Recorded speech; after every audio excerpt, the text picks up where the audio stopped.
Hello students, class 10 math exercise 13.3 question number 2। मुझे लगा कि ये क्वेश्चन शायद बहुत ही इंपॉर्टेंट है, आगे एग्जाम भी है, इसलिए मैं इस क्वेश्चन को सॉल्व कर रहा हूँ। ध्यान से देखें। क्वेश्चन है, कर्म से 6 सेंटीमीटर, 8 सेंटीमीटर और 10 सेंटीमीटर त्रिज्या वाले धातु के 3 ठोस गोलों को पिघलाकर एक बड़ा ठोस गोला बनाया जाता है। इस गोले की त्रिज्या ज्ञात कीजिए।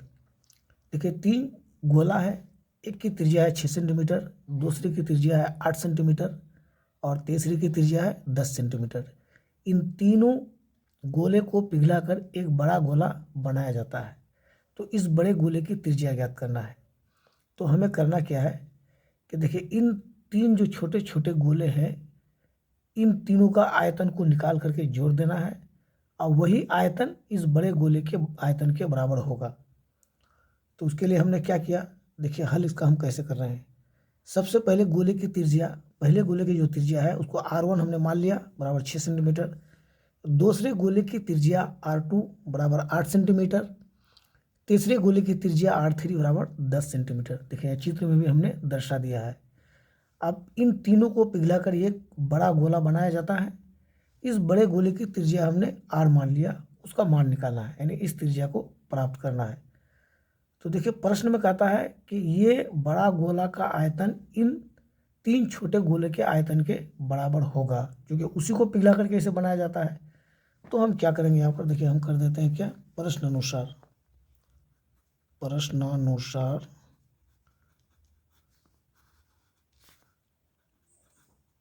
3 गोलों का आयतन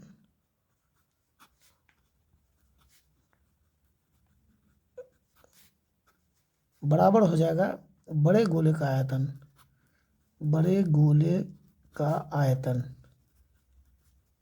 प्रश्न से यही स्पष्ट होता है कि भाई क्योंकि 3 गोले को पिघला करके ही बड़ा गोला बनाया गया है, तो इन 3 छोटे गोलों का आयतन बड़े गोले के आयतन के बराबर हो जाएगा। तो 3 छोटे गोले का आयतन हम पहले निकाल लेते हैं। तो गोले का आयतन आप जानते हैं 4/3 पाई R क्यूब होता है।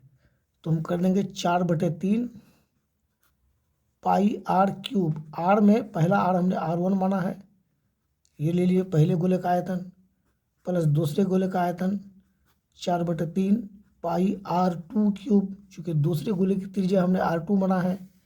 तीसरे गोले का आयतन हो जाएगा 4/3 पाई R3 क्यूब। ये तीनों गोले के आयतन को जोड़ने के बाद जो सबसे बड़ा गोला बनाया गया इस नए गोले के आयतन के बराबर होगा। तो ये हो जाएगा 4/3 पाई R क्यूब, चूँकि इसको हमने R माना है।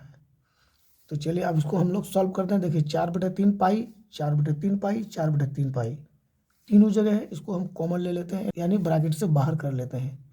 तो 4/3 पाई को हमने ब्रैकेट से बाहर कर लिया। यहाँ बच गया R1 क्यूब प्लस यहाँ बच गया R2 क्यूब और यहाँ बच गया R3 क्यूब। ये बराबर हो गया 4/3 पाई R क्यूब।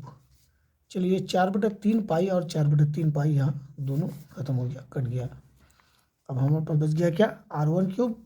तो R1 का मान दिया है 6 सेंटीमीटर, यहाँ हम कर देंगे 6 क्यूब प्लस R2 है 8, तो 8 क्यूब, R3 है 10 सेंटीमीटर, तो यहाँ कर देंगे 10 क्यूब, बराबर हो जाएगा R क्यूब। यहाँ R क्यूब बच गया। अब देखिए 6 क्यूब, 6 छके 36 और 36 छके होता है 216, ये हो गया 216 प्लस ये 8 का यदि हम क्यूब निकालेंगे तो ये हो जाएगा 512 प्लस 10 का क्यूब निकालेंगे तो ये हो जाएगा 1/30 यानी 1000, बराबर हो गया R क्यूब। ये हो जाएगा 1728 जगह, ये तीनों को जोड़ने से हमें प्राप्त होता है 1728, बराबर हो गया R क्यूब। अब R का मान निकालना है। तो देखिए R का मान हम कैसे निकालेंगे। R का मान निकालने के लिए हमें क्या करना है, R बराबर हो जाएगा, देखिए इधर से क्यूब जब हटेगा तो इधर आ जाएगा क्यूबिक रूट 1728। अब इसको निकालना है, यहाँ पर 3 यहाँ दे देंगे। देखिए स्क्वायर रूट रहता है तो 2 नहीं दर्शाया जाता है, लेकिन क्यूबिक रूट है तो यहाँ पर 3 आपको दर्शाना पड़ेगा। तो इसको हम क्या करेंगे, अभाज्य गुणनफल विधि से निकाल लेते हैं।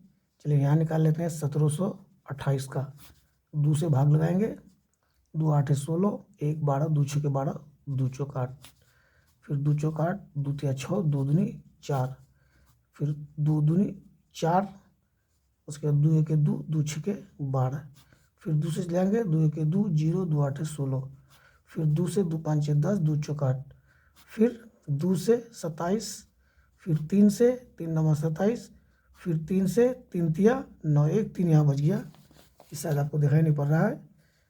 तो यानी ये हमारे पास बन गया क्या, आर बराबर हो गया क्यूबिक रूट, देखिए 2 पर क्यूब, यहाँ से यहाँ तक आ गया, फिर एक बार 2 पर क्यूब गुना एक बार देखिए 3 पर क्यूब, 3 भी 3 बार है, 3 पर क्यूब हो गया।